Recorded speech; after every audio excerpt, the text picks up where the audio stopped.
The hand connected with a sound like a book dropped flat on a marble floor. It was not a slap of passion, but of punctuation. A period at the end of a sentence. She was not allowed to speak. Alara Vance did not scream. She did not cry out. Her head snapped to the side, a spray of fine, dark hair obscuring the sudden blooming red on her cheek. The corridor, opulent with its silk-flocked walls and gilded sconces, seemed to absorb the violence, muffling it, hiding it in plain sight. Marcus Thorne stood over her, his face a mask of controlled fury, the kind of anger that was a performance for an audience of one. Her. What happens next will change everything for this forgotten maid. Subscribe to see how this unfolds. She had been invisible moments before, just another part of the hotel's seamless service, her gray and white uniform a type of modern camouflage. She was pushing a linen cart, the wheels whispering over the plush runner, her mind 1,000 miles away, sketching blueprints on the back of her eyelids. She was always building things in her head. It was the only place he hadn't stolen from her yet. Then he had stepped out of the penthouse suite, number 1201, and the air had frozen in her lungs. He had not changed. The same sandy hair, artfully tousled. The same expensive suit that hung on his frame with a practiced ease. The same smile that did not reach his eyes, a predator's smile that assessed and claimed ownership of everything it saw. He saw her, and for a flickering second, his expression was one of annoyance, as if a piece of furniture were out of place. Then recognition dawned, followed by a slow, curdling contempt. "Well, well," Marcus had said, his voice a low drawl that had once sounded like honey and now sounded like poison. "Look what we have here, from designing skyscrapers to pushing towels. It's a long way down, isn't it, Alara?" She had tried to move past him, a simple, dignified sidestep, but he was a master of blocking exits. He moved with her, a cruel mirror, his body a wall she could not get around.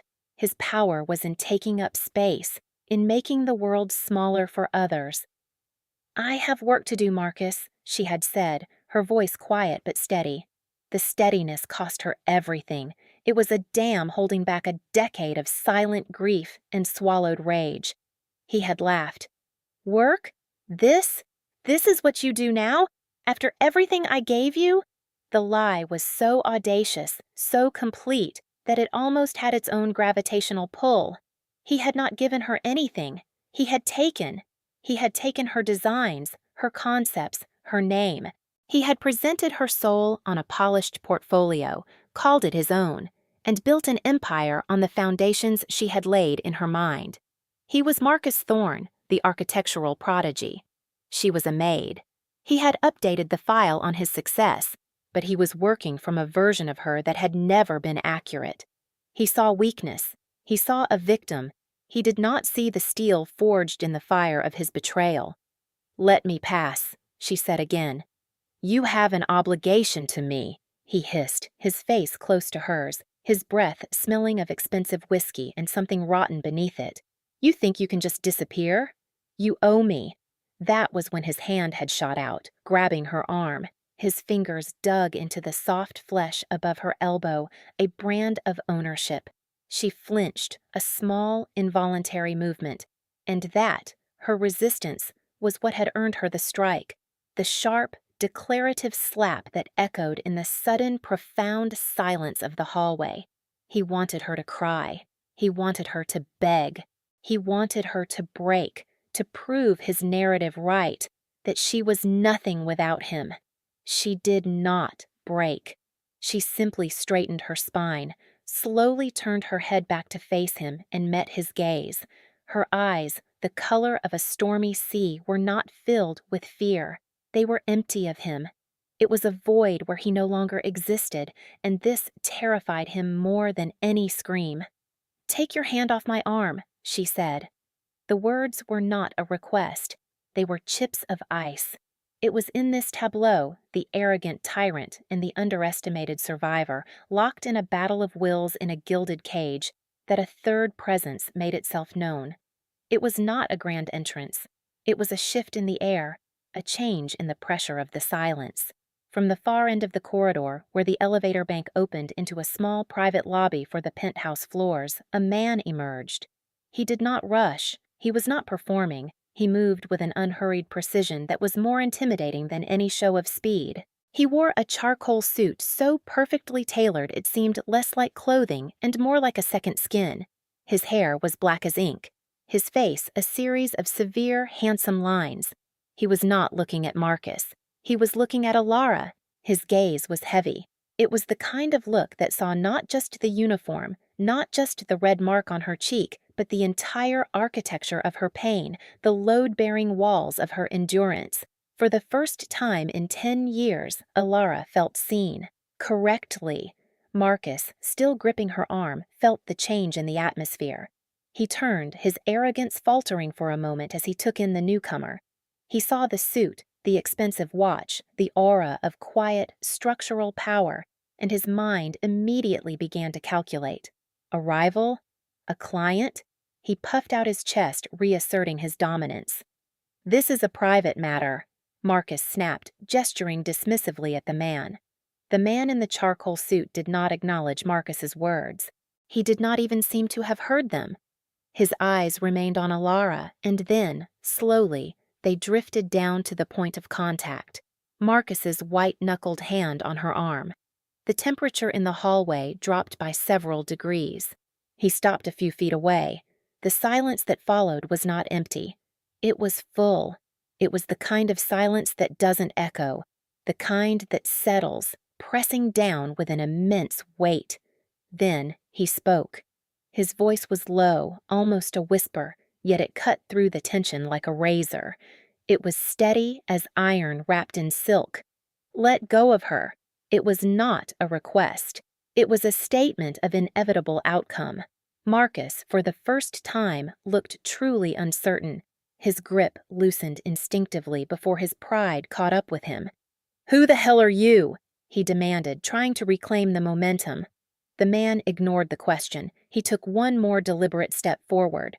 He was now close enough that Alara could feel a strange sense of calm radiating from him, an absolute stillness in the center of her storm. He looked directly into Marcus's eyes, and Marcus, the great Marcus Thorne, flinched. "I will not ask again," the man said.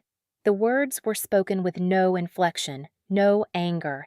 It was the calm of a deep ocean, hiding fathomless power beneath its surface. It was the voice of a man who did not make threats because he only ever spoke of things that were already happening. Marcus's hand flew from her arm as if it had been burned. He stumbled back a step, his bravado collapsing into a puddle of blustering confusion. He was a performer whose audience had suddenly left, leaving him alone on a dark stage. Two more men, dressed in similar dark suits but built with a more obvious brutalist architecture, appeared behind the first. They had materialized from the shadows as if summoned by the silence itself. They moved without wasted motion, flanking Marcus. They did not touch him, but their presence was a cage. The man in the charcoal suit finally turned his full attention to Marcus. "Mr. Thorne," he said, the name tasting like something unpleasant in his mouth. "You are a guest in my hotel. You have violated the terms of your stay." My hotel. The two words landed with the finality of a gavel. Marcus's face went pale. He was not dealing with a rival. He was dealing with the owner, Kang Jin-woo, the reclusive, almost mythical head of the Daijung Group, a man whose empire was vast and whose reputation was terrifying, a man who did not appear in magazines but whose decisions shaped skylines. There's been a misunderstanding," Marcus stammered, his entire persona deflating. Not because he was sorry, because he was caught. Jinwoo's gaze was flat, devoid of any emotion. "There is no misunderstanding. You placed your hands on a member of my staff. You will be escorted from the premises. Your belongings will be forwarded to you. Your account with this hotel, and every other hotel in my portfolio, is permanently closed." Each sentence was a nail in the coffin of Marcus's pride. One of the security men took a half step forward. Marcus, sputtering, desperate to salvage some shred of his dignity, turned his rage back toward the only person he felt he could still dominate. "This is because of her, isn't it?" he sneered, pointing a trembling finger at Alara. "She's a nobody. A liar. Security," Jinwoo said, the single word cutting off Marcus's tirade. It was spoken so quietly it was almost inaudible, yet the two men moved instantly. They each took one of Marcus's arms in a grip that was both professional and unbreakable. The swagger was gone, replaced by a panicked, undignified struggle.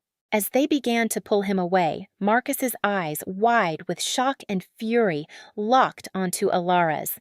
"This isn't over!" he shrieked, his voice echoing now, thin and pathetic. "You'll come crawling back! You always do!" Then he was gone, dragged toward the service elevator, his final threat hanging in the air like a foul odor. The corridor was silent again. But it was a different silence now. The tension was gone, replaced by a strange, humming energy. It was just Alara and Kang Jin-woo. He had not moved. He was still watching her, his expression unreadable. She should have been terrified. A man had just been physically removed on the order of this powerful, intimidating figure. She had been the cause of it. In her experience, proximity to power meant danger. It meant being used or erased. But she felt a disorienting sense of calm. The tremor in her hands had stopped. He took a small step closer. "Are you all right?" he asked. His voice was different now. The iron edge softened, leaving only the silk. Ilara could only nod. Words felt too large, too clumsy for the moment. She was acutely aware of her uniform, the faint smell of cleaning solution on her hands, the angry red mark on her face. She felt exposed, a specimen under a microscope. He seemed to understand.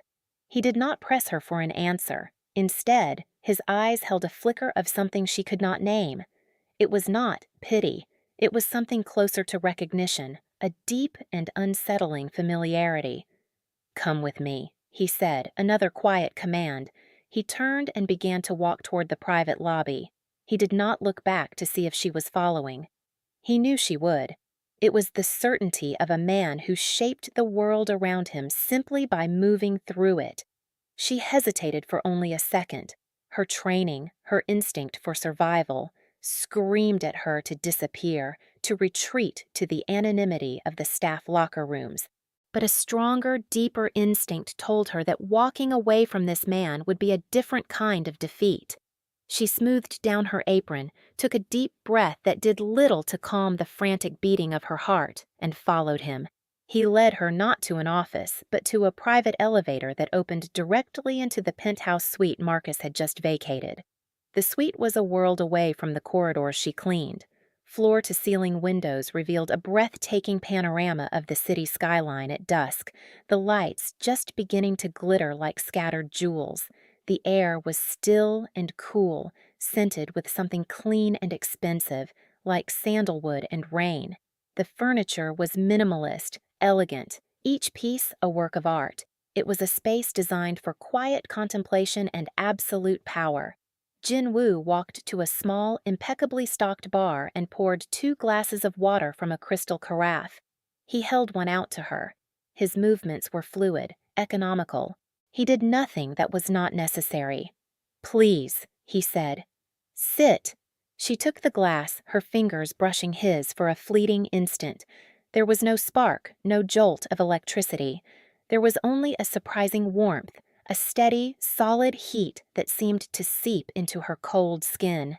She sat on the edge of a sleek leather sofa, perching as if ready to take flight at any moment. She felt like a stray bird that had flown into a palace, unsure if it was a sanctuary or a cage. He did not sit. He stood by the window, his back partially to her, looking out at the city he owned. The silence stretched, but it wasn't uncomfortable. It was a space for her to breathe, to reassemble the shattered pieces of her composure. "His name is Marcus Thorne," she said finally, her voice small in the vast room. She felt a need to explain, to give context to the ugliness he had witnessed. We knew each other a long time ago. I know who he is, Jinwoo replied, his voice calm, still directed at the window. And I know who you are. This sent a jolt of alarm through her. How could he possibly know who she was? She was Alara Vance, Maid, identification number 734. Her life was a carefully constructed fortress of anonymity. He turned from the window then, and his eyes met hers. That look of recognition was there again, stronger this time. I have been looking for you, Alara Vance, he said, her name sounding both strange and correct on his lips. For 10 years. Her mind reeled. 10 years. It made no sense. Their paths had never crossed. He was a titan of industry, a phantom in the financial pages. She was no one. A ghost haunting the hallways of his hotel. I don't understand, she whispered. Why? He walked over to a low credenza and opened a drawer. From it, he pulled a small, unassuming object and placed it on the marble coffee table in front of her. It was a scarf, a simple woolen scarf faded from its original emerald green to a soft seafoam. It was worn, slightly frayed at the edges, but immaculately clean. Her scarf. The breath left her body in a rush. She stared at it, her heart hammering against her ribs. She remembered it vividly, a gift from her grandmother. She had lost it years ago during her last year of university. A rainy night, a back alley, a foolish, impulsive act of kindness. You don't remember me, he stated, not a question. You would have no reason to. It was late. It was raining. The memory, long buried under layers of pain and disappointment, began to surface. A storm, the kind that washed the city clean. She had been taking a shortcut home from the architecture studio, exhausted after a 48-hour marathon session working on her final thesis, the very designs Marcus would later steal. She had cut through an alley to avoid the main street crowds, and she had seen him. A man slumped against a brick wall, half hidden by a dumpster. He was younger then, his face leaner, but the same intense eyes were there. He was bleeding from a cut on his forehead. His suit, not as fine as the one he wore now, but still expensive, was torn and soaked through. He was shivering, trying to stay conscious. She should have run. Any sensible person would have. But she had been raised by a grandmother who believed kindness was a reflex, not a choice. She had approached him cautiously. He had looked up, his eyes wary, defensive, like a cornered wolf. He was dangerous. She knew it on a primal level. But he was also hurt. She hadn't said much. She had taken off her own coat, a thick, warm pea coat, and draped it over his shoulders. Then she had unwound the emerald scarf from her neck and gently, quickly, pressed it against the cut on his head to staunch the bleeding. He had flinched at her touch, but hadn't pulled away. Stay awake, she had told him, her voice barely a whisper against the drumming of the rain. Help is coming. She had already called for an ambulance on her phone before approaching. He had grabbed her wrist, his grip surprisingly strong. No, he had rasped. No hospitals, no police. She had understood, or rather, she understood that she did not want to understand. She simply nodded, pulled her wrist free, and backed away. The coat is warm, she had said, and then she had turned and run, disappearing back into the rain-slicked night, leaving her coat and her favorite scarf behind. She never looked back. She had filed the memory away under stupid risks you take when you're young, and forced herself to forget it. Now, staring at the faded green scarf on the table, the memory was crushingly present. The man in the alley, the man in the penthouse. They were the same. You... she began, her voice failing her. I was in trouble, Jinwoo said, the understatement so vast it was almost absurd. My family was in the middle of a succession war. I was ambushed. I would have died in that alley. Hypothermia, blood loss, or my cousin's men would have found me. You saved my life. He paused, letting the weight of his words settle in the room. By the time my own people found me, you were gone. All I had was the coat and the scarf. I looked for you. I hired investigators, but you were just a student. You moved after graduation. You vanished. He looked at her, and for the first time she saw a crack in his impenetrable composure. She saw a flicker of the young, wounded man in the alley. "I never forgot your face," he said softly. "When I acquired this hotel chain 6 months ago, I was reviewing security protocols. I saw you on a staff camera feed. I couldn't believe it. I have spent the last 6 months trying to understand. Why were you here? A woman with your talent, your mind. Cleaning rooms." He had been watching her, protecting her from a distance.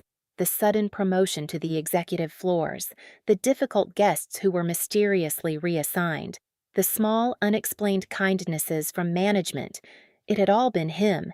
He hadn't approached her, he explained, because he didn't know how. He was a man who dealt in acquisitions and hostile takeovers, not delicate matters of the human heart. He did not know how to repay a debt that was immeasurable.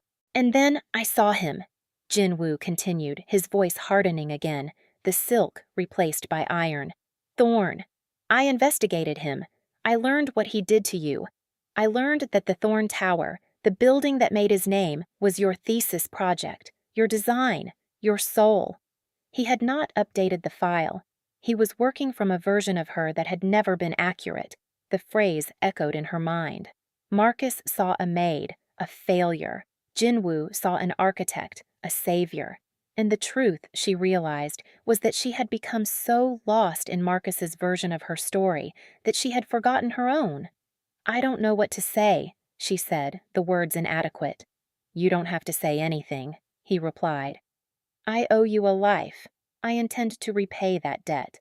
First, by removing the man who tried to destroy yours."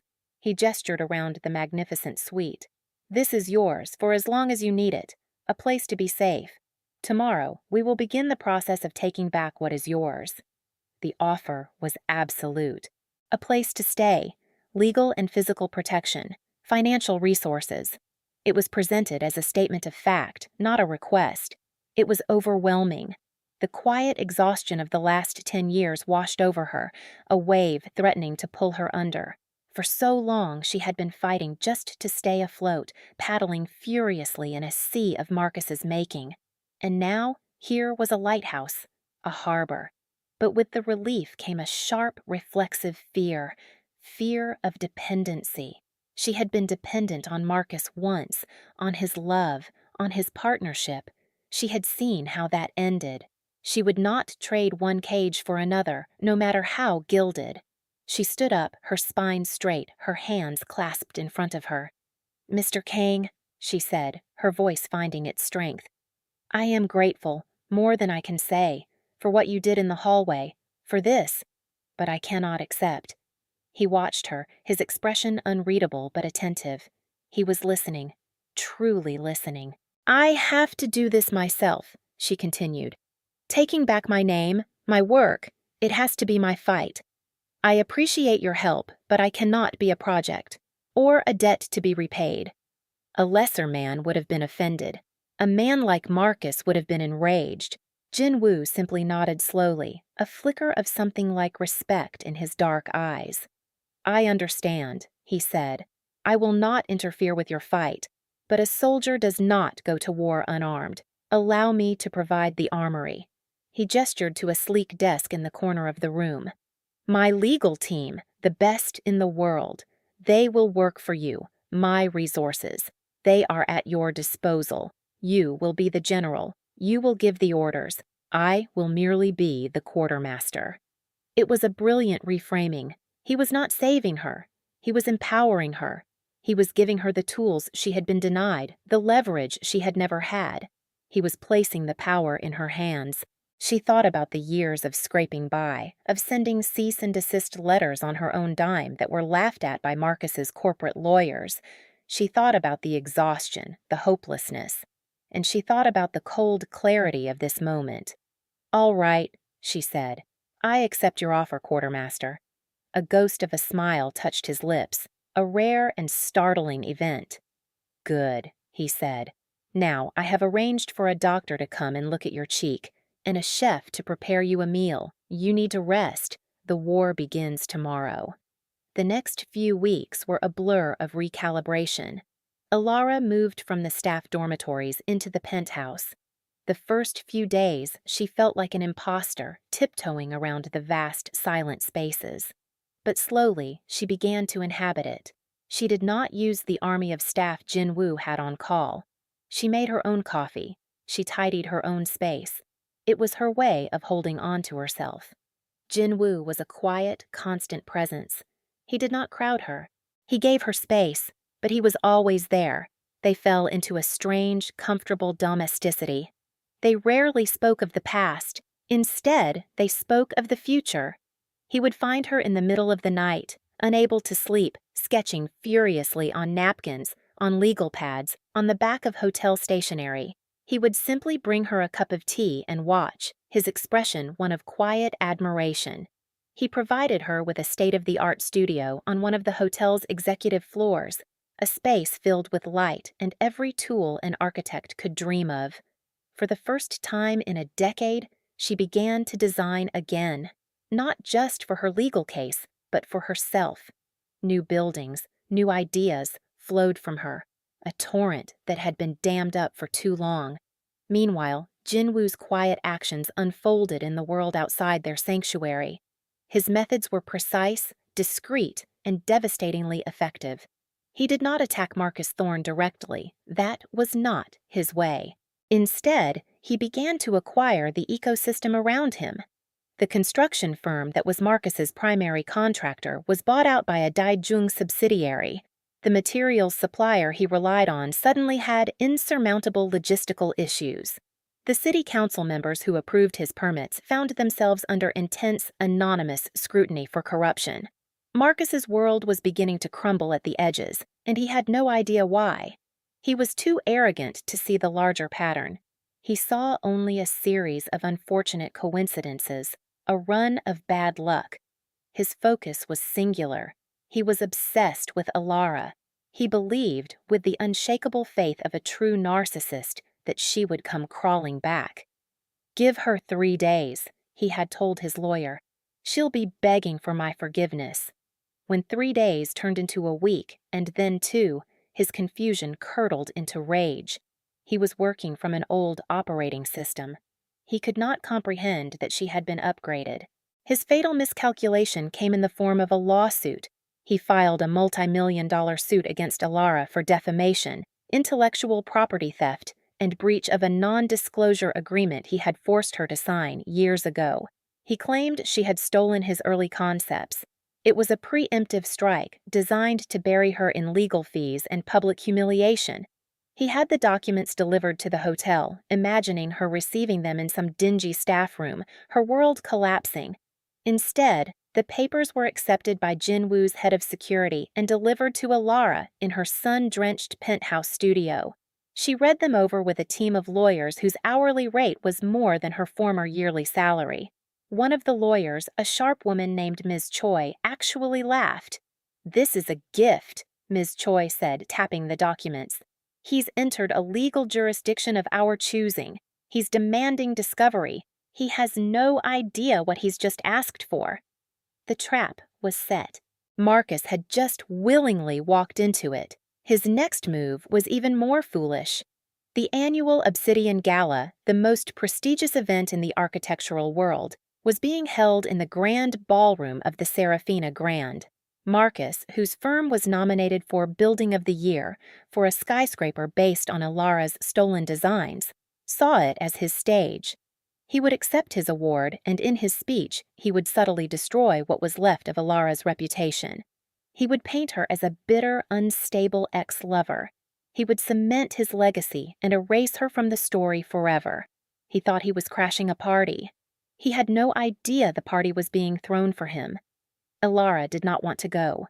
The idea of being in the same room as him, of seeing him celebrated for her work, was nauseating. "You don't have to," Jinwoo told her one evening. They were sharing a simple meal of noodles on the penthouse balcony, the city lights spread out below them like a fallen constellation. "My team can handle it." "He'll win if I'm not there," she said, pushing a noodle around her bowl. "He'll control the narrative. He's always controlled the narrative." "Then we will write a new one," Jinwoo said simply, "and we will use his stage to tell it." He looked at her, his dark eyes serious. "But you must be the one to tell it. Will you be ready?" She looked up from her bowl and met his gaze. The fear was still there, a cold knot in her stomach, but for the first time it was smaller than her resolve. "Yes," she said. "I'm ready." The night of the Obsidian Gala arrived. The grand ballroom of the Serafina Grand was a sea of black ties and designer gowns. The air buzzed with champagne, ambition, and the clinking of glasses. It was a room full of people who had built the world, and Marcus Thorne moved through them like a king in his court. He was triumphant, basking in the glow of his imminent victory. He had heard through the grapevine that Alara Vance might be there, and he savored the thought of her watching him from the shadows, a ghost at the feast of her own making. Alara arrived not as a ghost, but as a queen. She wore an emerald green gown, the color of her lost scarf, the color of new beginnings. It was a dress of architectural precision, its lines clean and bold, its fabric flowing like liquid silk. Her hair was swept up, revealing the elegant line of her neck. She wore no jewelry except for a pair of simple diamond studs. She did not need adornment, her presence was her statement. She entered on the arm of Kang Jin-woo. The effect was instantaneous. The power shift was a palpable thing. Conversations stopped mid-sentence. The string quartet seemed to falter. A sudden, heavy silence rippled out from the doorway where they stood. Every eye in the room turned to them. Jin-woo was a legend, a man who never attended such events. His appearance was a tectonic event, and the woman on his arm, no one knew who she was, but her poise, her beauty, her proximity to him made her the most important person in the room. Marcus saw them. He was holding a glass of champagne mid-laugh with a famous developer. The glass froze halfway to his lips. The blood drained from his face. His carefully constructed reality fractured. The woman he had dismissed as a maid, the woman he was about to destroy, was standing beside the most powerful man on the continent, looking not like a victim but like his equal. Alara felt the stares, the whispers, but she kept her eyes forward. She was not looking at the crowd. She was looking at Marcus, and for the first time she saw him clearly, stripped of the power he had held over her. He looked small.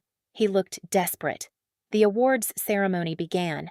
Marcus's category, Building of the Year, was the last of the evening. When his firm was announced as the winner, the applause was polite but strained. The energy in the room had changed. Everyone knew something was about to happen. Marcus walked to the stage, trying to recapture his swagger. He held the obsidian trophy, a sleek, brutalist shard of glass, and stepped up to the microphone. He cleared his throat. "Thank you," he began, his voice tight. "This is an honor. A building is not the work of one man, but of a team, a vision." He paused, scanning the crowd until he found Alara. His eyes were full of venom, but a vision must be protected from those who would seek to steal it, to claim it as their own out of bitterness and jealousy. It was happening. He was doing it, right here, in front of everyone. But before he could continue, the massive screen behind him, which had been displaying the logo of the gala, flickered. It changed to a live feed of Kang Jin-woo, who was now standing at a small lectern at the side of the stage, a microphone in his hand. He hadn't moved with any haste. He was simply there. "I apologize for the interruption," Jin-woo said, his calm voice filling the silent ballroom. Every head swiveled from Marcus to him. "But there seems to be a mistake. Mr. Thorne has forgotten to thank the principal architect of his project." Marcus stared, speechless, his face a mask of disbelief and panic. "What is the meaning of this?" he sputtered. Jin-woo ignored him. "The Thorne Tower," he continued, "is a remarkable achievement of design and engineering. A vision, as Mr. Thorne said." The screen behind him flickered again. It now showed a side-by-side comparison. On one side, the final blueprints for the Thorne Tower signed by Marcus Thorne.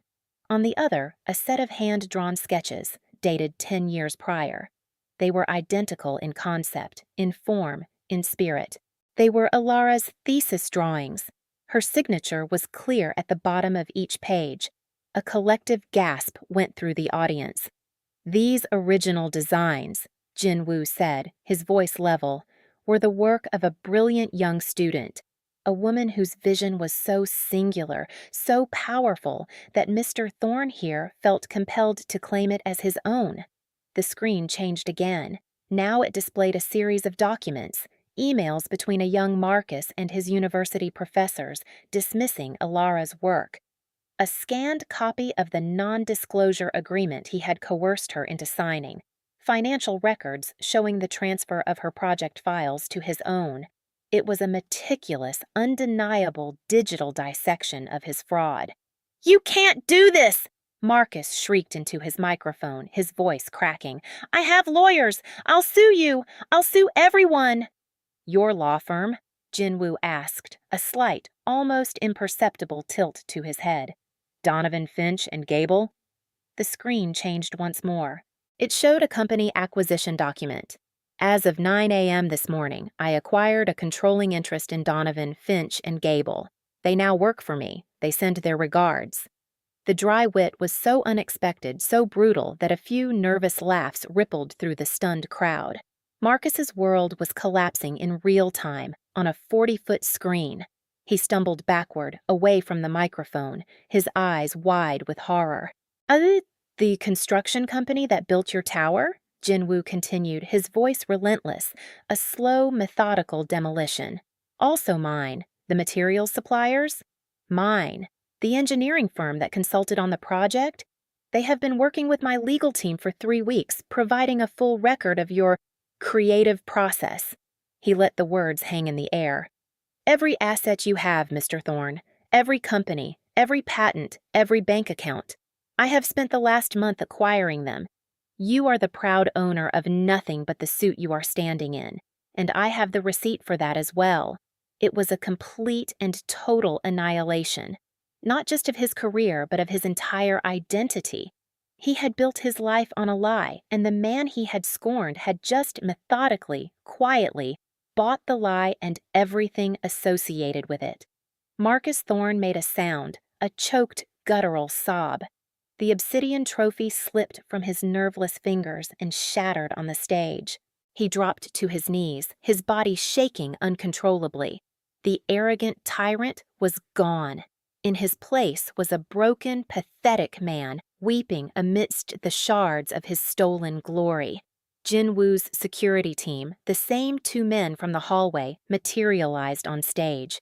They gently, firmly, lifted Marcus to his feet and escorted him away, his sobs echoing in the cavernous, silent hall.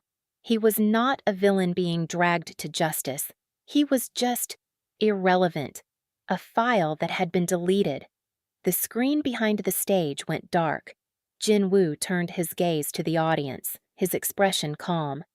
"And now," he said, his voice resonating with quiet authority, "I would like to introduce the true architect of the building of the year, the woman whose vision we are here to celebrate tonight, Miss Alara Vance." He held out a hand to her. All the air had left her lungs.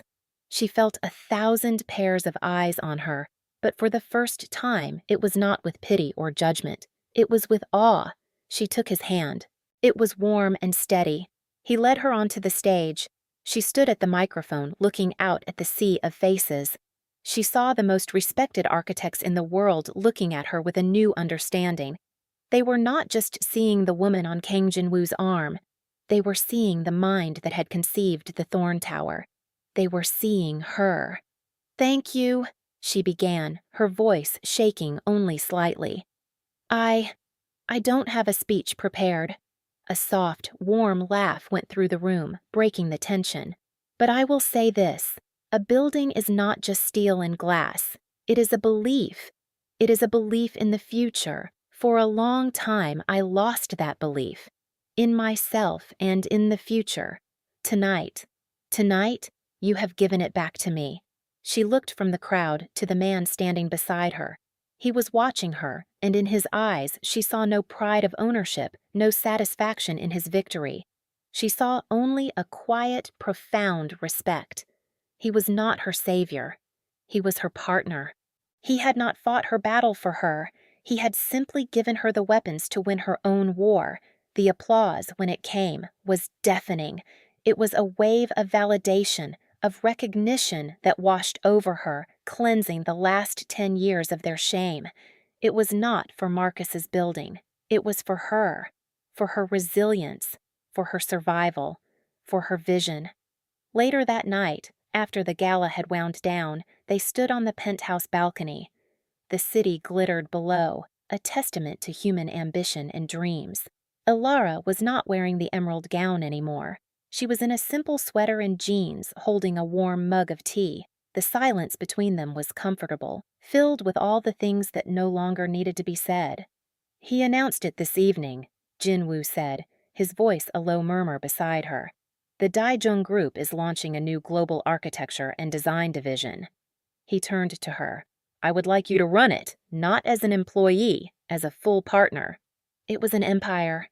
He was handing her an empire to build. She smiled, a real smile that reached her eyes for the first time in a memory. "I'll need a proper studio," she teased gently. "I have a building in mind," he replied, the ghost of his own smile returning. "I think you'll want to make some improvements to the design." She knew which building he meant. The Thorn Tower. Her tower. A slow exhale, a feeling of rightness settled in her bones. The weight of her past was finally lifted. She was not a maid or a victim or a ghost. She was an architect. She was Ilara Vance, and she was finally home. She leaned her head against his shoulder. He did not stiffen. He seemed to settle into the touch, a quiet acceptance. This was not a fiery passion. It was something deeper, quieter. It was the steady peace of finding safety, of being seen and known. A partnership built not on romance, but on recognition. A family built from honesty, complication, and the daily choice to stay. "It was you, wasn't it?" a new voice asked from the doorway. An elderly woman with eyes as sharp as Jinwoo's and a mischievous smile stood there, wrapped in a silk robe. Jinwoo's grandmother, the true matriarch of the family. She had taken to Ilara immediately. "You're the girl with the coat." Ilara smiled. "I am." The old woman nodded, satisfied. "Good. He has been unbearable for 10 years. She looked at her grandson. "She's already annoyed. She gets that from you." Then she looked at Ilara. "Can I have a title? Chief Meddling Officer has a nice ring to it." Jinwoo sighed, a sound of fond exasperation. "Halmione," he said, using the Korean word for grandmother. Ilara laughed, a full, free sound that echoed out into the night city. Here, in this strange, beautiful life, surrounded by this quiet sovereign and his wonderfully absurd family, she was finally safe. She was finally free. She was finally ready to build what comes next. Some people will take your silence for weakness, your grace for submission. They will write you into a story where you are a footnote, a casualty, a ghost. But the truth is, a foundation of steel can be quiet. A spirit can endure in the shadows, waiting for the light. And sometimes a single foolish act of kindness in the rain can echo through a decade, returning to you as a harbor, an army, and a home. Drop a green heart in the comments if you know Ilara deserved every bit of this victory. Tell us what you think the first building she designs for the new division should be. If this story moved you and you believe in the power of quiet strength, please hit that like button right now. It helps us so much to know that these stories are finding a home with you, and if you haven't subscribed yet, now is the perfect time. Hit that button and ring the bell so you never miss what comes next. The story of Kang Jinwoo's family, the Daijung Succession War, is coming, and you will see just how deep the roots of power and loyalty can go. Thank you for being here with us. We will see you in the next story.